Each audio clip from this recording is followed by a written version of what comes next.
My name is Monica and I am 29 years old. The morning of my engagement day was quiet, almost too quiet, the kind of quiet that makes you check your phone twice, just to confirm it's actually on. I had expected a flood of calls, the excited chaos of family group chats, the inevitable send pictures from relatives who love milestones more than they love the people living them. My family had raised me on one rule above all others: family comes first. Birthdays, graduations, promotions, even the smallest wins were treated like shared property. If one of us had news, everyone showed up. That was the expectation I grew up breathing. So when the hours passed and my phone stayed silent, I tried to rationalize it.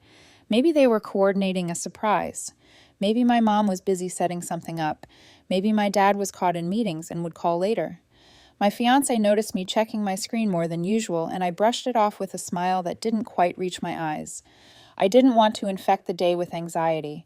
I kept telling myself that my family wouldn't miss something like this unless there was a real reason.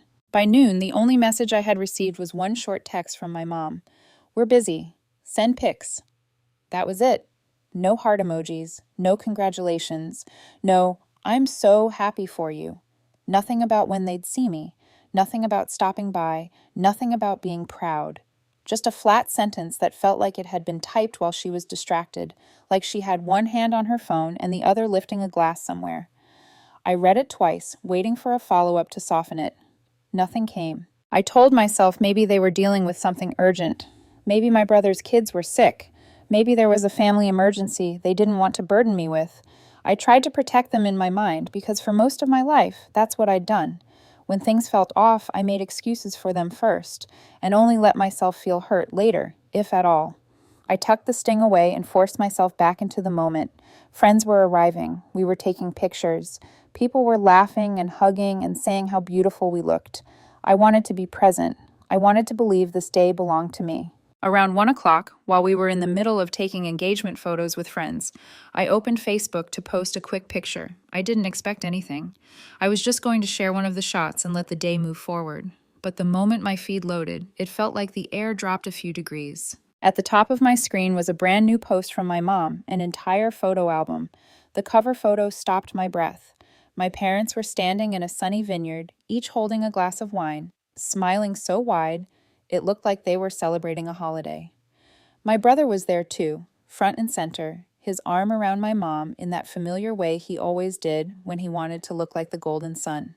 His wife was there, a cousin, even a couple of my parents' close friends. It wasn't a quick outing. It was an event. The caption under the album read, "Best day with the best people." I clicked into it, my thumb moving before my brain could catch up. There were more than 30 photos. Wine tastings, big cheese boards, group selfies, a champagne toast in the middle of the day. In one picture, my mom was laughing so hard her eyes were closed. In another, my dad was mid-toast, glass raised, looking proud. They looked happy in a way that was painfully specific, not just happy to be out, happy to be together, happy to be celebrating something that apparently had nothing to do with me. Not one of them had mentioned this to me, not in the weeks before when my engagement was being planned, not that morning when I texted them to say it was happening, not even when my mom sent that flat, dismissive message. They had chosen this. They had chosen a planned wine tour with my brother over my engagement day, and they had done it so deliberately I almost laughed. Because you don't spontaneously gather that many people and drive out to wine country. You don't just stumble into a vineyard with a full group and matching smiles. This was scheduled, coordinated, anticipated, which meant that while I had been picturing my parents showing up to celebrate me, they had already decided weeks ago where their real excitement would be. I stood there with my phone in my hand while my friends kept laughing around me, the camera still clicking, the sunlight still warm on my face, and I felt something inside me go very still. The hurt was there, sharp and immediate, but underneath it was something heavier, something I didn't have a name for yet. Recognition. Like a truth I'd avoided for years had finally stepped into the light. My fiancé glanced at me, his expression shifting when he saw my face. He didn't ask what was wrong right away. He knows me. He knows that when I go quiet, it isn't because I have nothing to say. It's because I'm deciding how to say it. I lowered my phone and forced a small smile. because I refused to let my family ruin the day in front of everyone. I told him I was fine. I told him we'd talk later. He nodded, but his eyes stayed on me with that steady concern that made my throat tighten. I didn't call my mom. I didn't message the family group chat. I didn't explode the way a younger version of me might have. Instead, I opened my mom's earlier text, stared at the words, "We're busy, send pics," and replied with one word, "Cheers." That was all. Not because I had forgiven them, but because in that moment, I realized something. If I showed them my hurt, they would treat it like drama. If I demanded an explanation, they would offer excuses. If I begged for acknowledgement, they would give me scraps and expect gratitude. I didn't want scraps anymore. The rest of the day passed in a blur of smiles and photos and congratulations that felt slightly out of sync with my body. On the outside, I was engaged, surrounded by friends, stepping into a new chapter. On the inside, something old was breaking apart with frightening calm. I kept thinking about my mother's caption, "Best day with the best people." Not the best day with family, not the best day celebrating love, the best day with the best people. And apparently I wasn't one of them. That night, after we got home and the last friend finally left, my fiancé fell asleep quickly, exhausted from the day. I lay awake beside him, staring at the ceiling, listening to the quiet hum of our apartment. My phone sat on the bedside table, face down, like I didn't trust it anymore. Somewhere in the dark, my mind started replaying years of moments that suddenly felt different. Birthdays where my brother somehow became the focus, holidays where my plans were less important, family dinners where my news was met with polite nods, while my brother's stories got laughter and applause. And then another thought surfaced, sharper than the rest. Not about today, about money, about all the ways I'd been quietly keeping this family running without ever saying the words out loud. I didn't cry. I didn't rage. I slipped out of bed, walked into the living room, opened my laptop, and sat down in the dark like I was clocking in for work. My hands were steady, my breathing was even, because this didn't feel like an emotional decision anymore. It felt like a business decision, the kind you make when you finally understand you've been funding something that doesn't value you. I logged into the accounts I hadn't looked at in months, the ones I managed in the background of my life like a second heartbeat. I didn't click anything yet. I just stared at the numbers, the recurring payments, the automatic transfers that had been running so long they felt like natural law. I could see my parents' mortgage payments scheduled like clockwork. I could see my brother's car loan. I could see the credit card payments that kept clearing without anyone ever asking how. I sat there for a long time, the glow of the screen reflecting off the window like a quiet warning. I thought about the vineyard photos again, the laughter, the champagne toast, the caption, "Best day with the best people." And in that quiet living room, I finally understood exactly what I was to them. Not a daughter, not a sister, a safety net, a bank, a silent provider who was expected to keep paying even when she wasn't invited to the celebration. I closed my laptop gently, like I was putting a lid on something dangerous, and I made myself a promise I'd never made before. They wanted me absent from my joy. Fine, I would be absent from their stability. I didn't do anything else that night. I didn't move money. I didn't freeze accounts. I didn't send angry messages or demand explanations. I went back to bed and lay there listening to my fiancé breathe, steady and unaware, and I let the realization settle into my bones. The kind of realization that doesn't need immediate action because it isn't going anywhere. It waits. It matures. It hardens. By morning, the emotion had drained out of it completely. For years, I had been quietly keeping my family afloat without ever announcing it. When I sold my business at 29, I didn't buy a sports car or move to some flashy penthouse. I set up a family trust instead. It felt responsible, generous, like proof that all those speeches about family coming first hadn't been wasted on me. I covered my parents' mortgage so they wouldn't have to worry about losing the house they loved. I took over my brother's second car loan when he upgraded for work reasons, and then somehow never had the money when the payments came due. I paid off my mom's credit card debt more than once, always framing it as a one-time thing, always believing the next time would be different. I never asked for recognition. I never made it a bargaining chip. I thought that was the point. You help because you love people, not because you want applause. The problem with not keeping score is that you don't notice when you're the only one playing the game. That morning, while my fiance made coffee and asked gently if I was okay, I nodded and told him I was just tired. I didn't want to explain yet. I needed to see it clearly myself before I let anyone else into it. After he left for work, I sat down at my desk again and opened the trust accounts. This time, I didn't just look. I read, line by line. Payments scheduled years into the future, all set to run without question. My parents' mortgage, my brother's car and insurance. A handful of temporary loans to cousins that had quietly become permanent. It was all there, laid out like a map of my usefulness. I removed myself as a trustee first, not out of anger, but out of necessity. I didn't want access anymore. I didn't want responsibility for people who could raise a glass to my brother while ignoring my engagement. Then I went to the payment accounts. One by one, I paused them. The mortgage account was frozen. The car loan payments stopped. I didn't touch their personal savings. I didn't drain anything. I wasn't trying to hurt them. I was just stepping out of a role I'd never consciously agreed to play. It felt strange how anticlimactic it was. No dramatic rush, no shaking hands, just a few clicks and confirmations. When I logged out, nothing in the room looked different. The walls didn't change. The sun still came in through the window. But something fundamental had shifted. For the first time in years, the safety net wasn't there. I didn't tell anyone what I'd done. 6 days passed before anyone noticed. It was a loud knock at my door that afternoon, sharp enough to make me flinch. When I opened it, my dad stood there, face flushed, jaw tight, breathing like he'd taken the stairs instead of the elevator. He didn't smile. He didn't ask how my engagement had gone. He didn't even step aside to let me invite him in. He just walked straight into my living room like it was his, arms slightly out, posture already defensive. The first words out of his mouth weren't congratulations.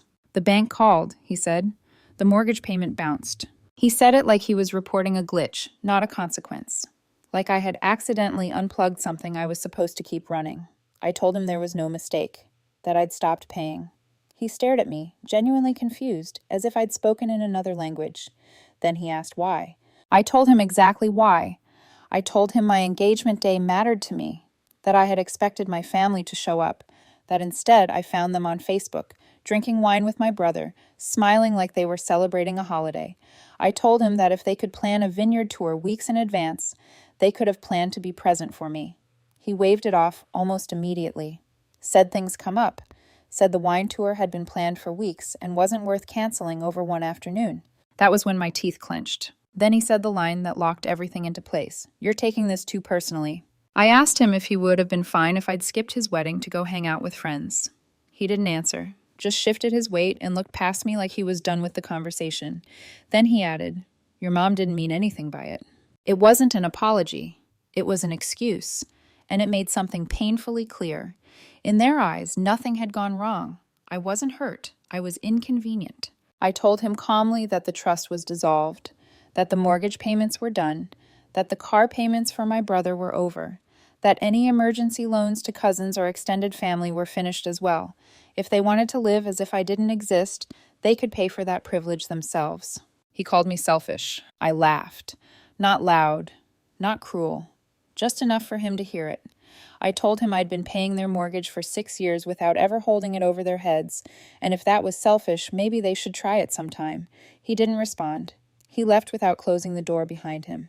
The next morning, my phone buzzed with a text from my brother. "My car got repossessed. Fix this." No congratulations, no question, no please. Just an order. I stared at the screen for a moment, then typed back that maybe he should have saved some of the money he'd been spending on weekend trips and overpriced wine. He replied with a string of insults that read like a tantrum. I didn't respond. That night, I took out a pen and a piece of paper and started writing names. Every family member who'd ever borrowed money, every bill I'd covered, every time I'd stepped in quietly to keep things from falling apart. Next to each name, I wrote the amount and how long it had gone on. The list was longer than I expected.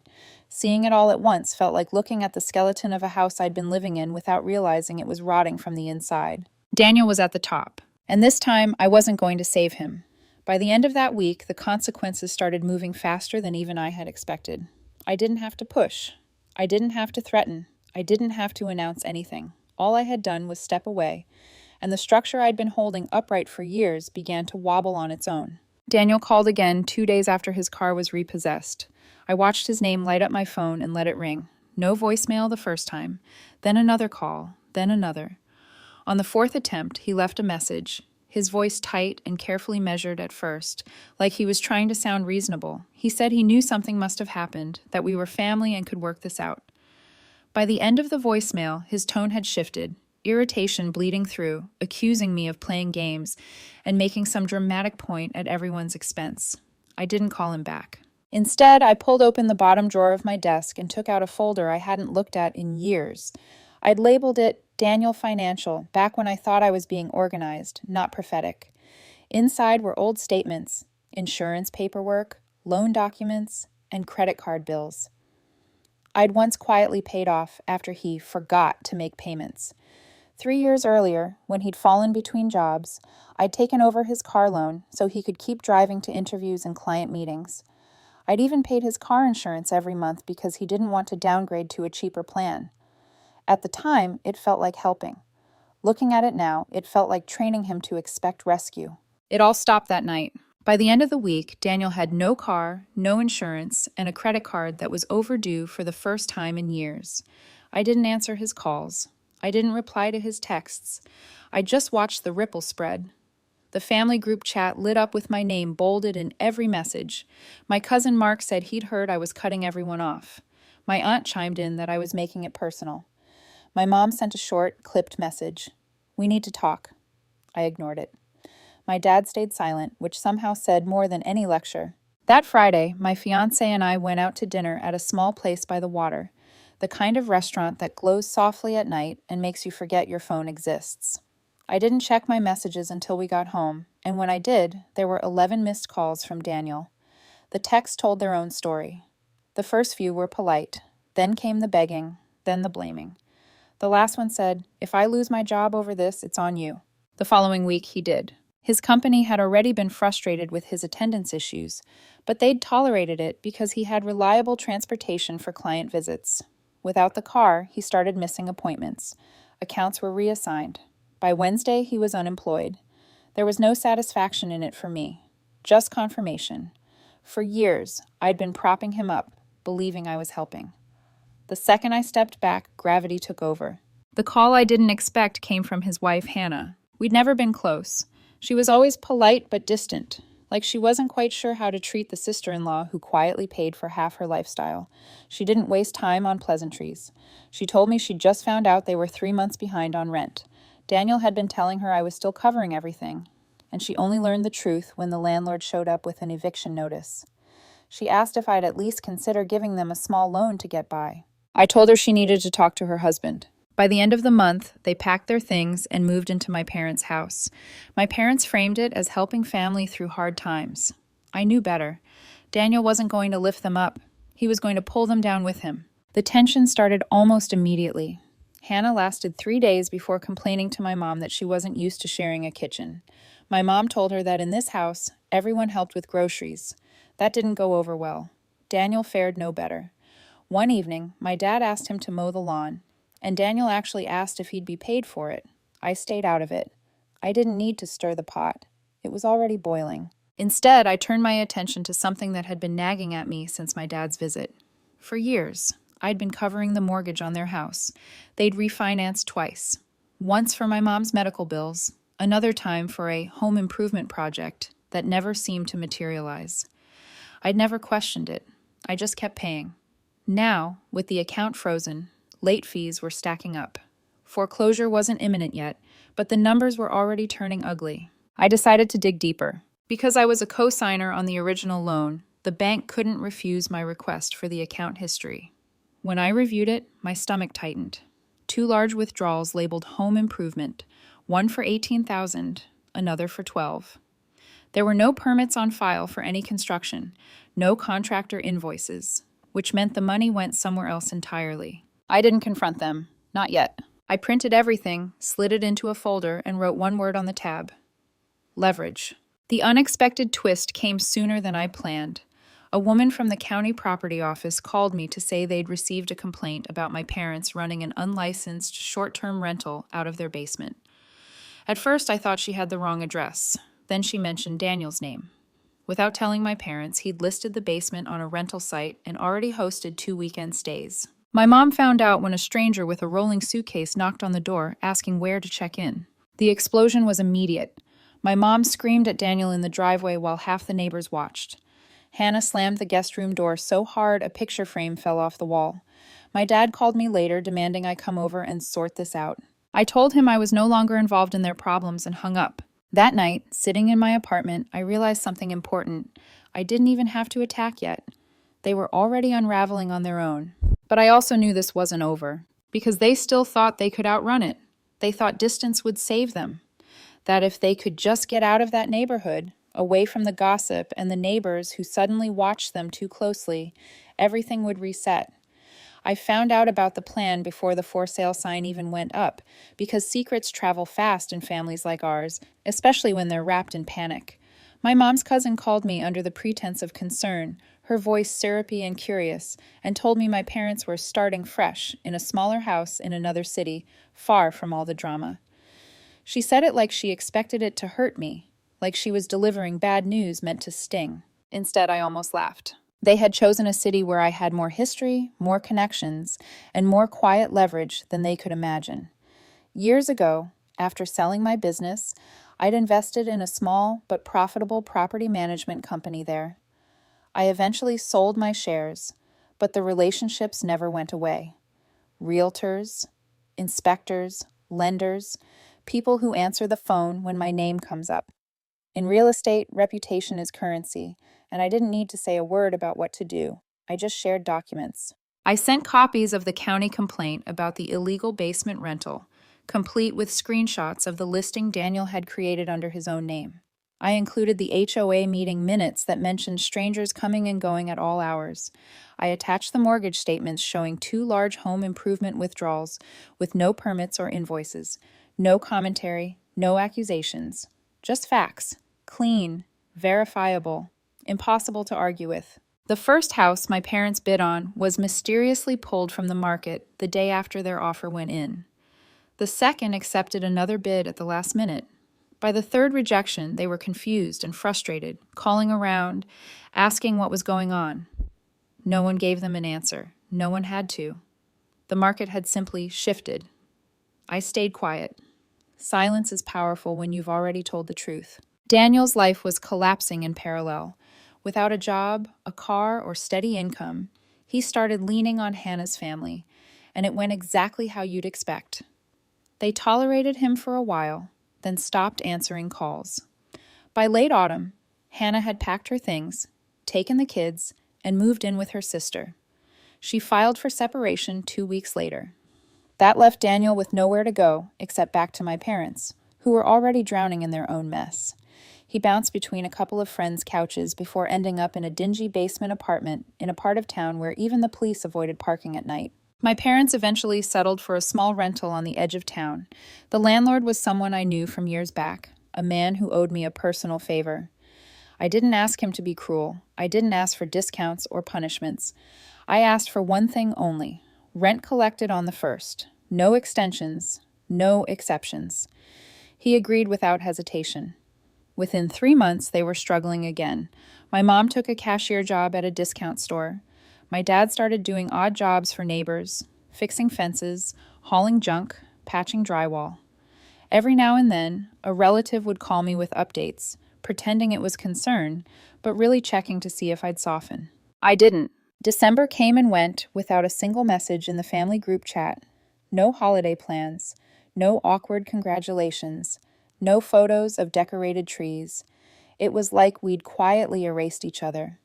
On New Year's Eve, my fiancé and I stood on the balcony of our new condo, champagne in hand, watching the city lights flicker like distant promises. My phone buzzed once, a text from my mom. "I hope you're happy." I looked at it for a long moment, then set the phone down without replying.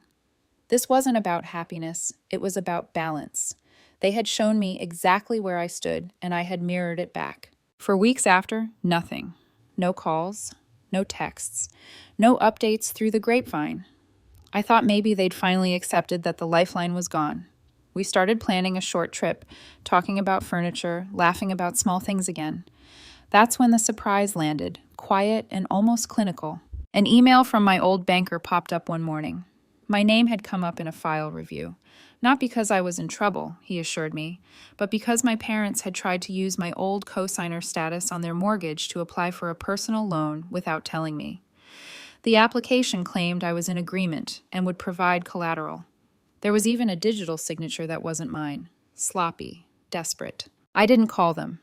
I called the bank's fraud department and confirmed in writing that I had not and would not consent to any loan.